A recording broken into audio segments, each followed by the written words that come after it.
اور فارسی کا ہے اس کا آسان ترجمہ یہ ہے کہ محمد سے وفا تو نے تو ہم تیرے ہیں، یہ جہاں چیز ہے کیا لوح و قلم تیرے ہیں۔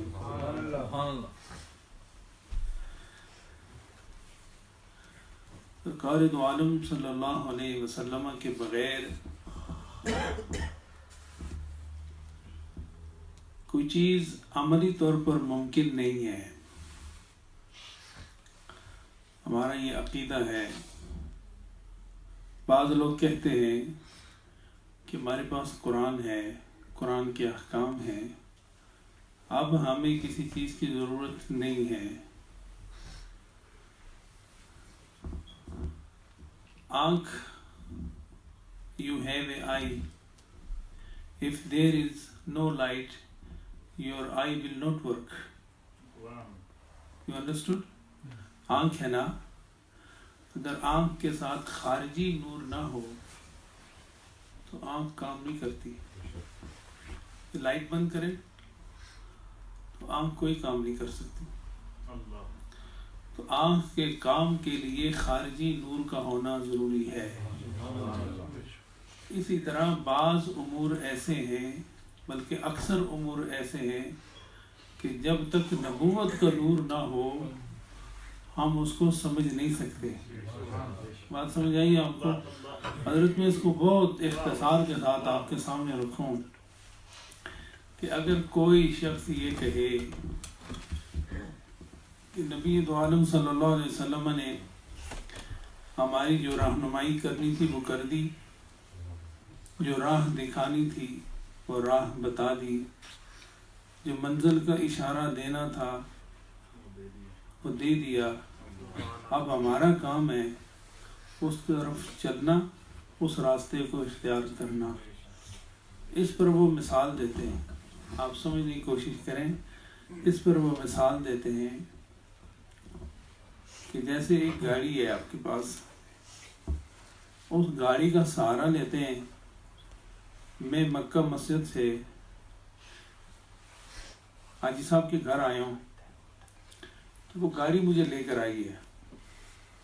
میرا مقصد یہی تھا کہ میں یہاں پہنچ جاؤں اور اس سے آگے میرا کوئی مقصد نہیں۔ تو اب گاڑی میری ضرورت نہیں ہے۔ بات سمجھے آپ؟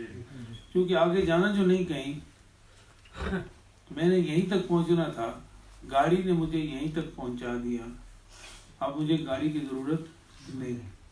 تو بعض لوگ کہتے ہیں کہ نبی نے جس مقصد تک پہنچانا تھا وہ پہنچا دیا، اب نبی کی ضرورت نہیں۔ سوال اٹھاتے ہیں وہ۔ سوال سمجھے آپ سارے یا نہیں سمجھے؟ گل ڈاڈی تو نہیں ہو گئی؟ میں نے حاجی صاحب کے گھر آنا تھا، یا میری زندگی کا ایک مقصد ہے، میں نے وہاں پہنچنا ہے۔ وہاں پہنچنے تک سفر کا وسیلہ میں نے اختیار کیا، وہاں تک گیا ہوں، اور وہ میری زندگی کا مقصد تھا، اور اس کے بعد جینا نہیں۔ تو اس جگہ تک پہنچنے کے لیے جو چیز میرا وسیلہ بنی ہے، ذریعہ سورس بنا ہے، پہنچنے کے بعد پھر مجھے سورس کی ضرورت نہیں۔ سمجھ آئی آپ کو؟ اس پر بعض لوگ یہ کہتے ہیں کہ نبی دو عالم صلی اللہ علیہ وسلم جو مقصد اپنی امت کے لیے لے کر آئے تھے وہ پورا ہو گیا، لہٰذا اب نبی کی ضرورت نہیں۔ اب تو سوال سمجھ آئے نا؟ اس کا جواب کیا ہے؟ آج یہی سمجھ لیں آپ۔ نبی دو عالم صلی اللہ علیہ وسلم اللہ کی مخلوق کو اللہ تک لے جانے کے لیے آئے ہیں۔ اللہ کا رسول اس لیے آیا کہ اس کی بھٹکی ہوئی گمراہ مخلوق کو خدا تک لے جائے۔ تو خدا کی کوئی حد ہے؟ نہیں ہے نا؟ تو جب خدا کی کوئی حد نہیں تو خدا تک پہنچنے کا وسیلہ کیسے ختم ہو سکتا ہے؟ سمجھ آئیے آپ کو؟ جب خدا کی کوئی حد نہیں تو خدا تک پہنچنے کا وسیلہ کیسے ختم ہو سکتا ہے؟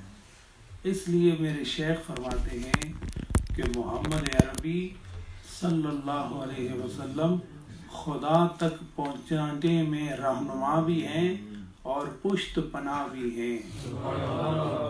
نبی وسیلہ ایسے ہیں کہ بندہ عبادت کرتے کرتے کرتے کرتے کرتے روحانیت کے ایسے مقام پر پہنچ جائے کہ جب وہ یہ محسوس کرے کہ میری زندگی کی عبادت مجھے یہاں تک لے آئی ہے، اب جب وہاں پہنچتا ہے تو پھر اسے پتہ چلتا ہے کہ خدا کی ذات تو اس سے کہیں گنا اور وراء الورا ہے اور وراء الورا ہے۔ تو پھر نبی کی اطاعت، نبی کی محبت اس کی پشت پناہ بنتی ہے اور وہ آگے بڑھتا چلا جاتا ہے۔ لہٰذا ہم کسی وقت بھی نبی کے وسیلے کے بغیر آگے نہیں بڑھ سکتے۔ بات سمجھ آئی؟ تو ہم اس لیے میلاد مناتے ہیں کہ وہ وسیلہ ہمیں کام آتا رہے۔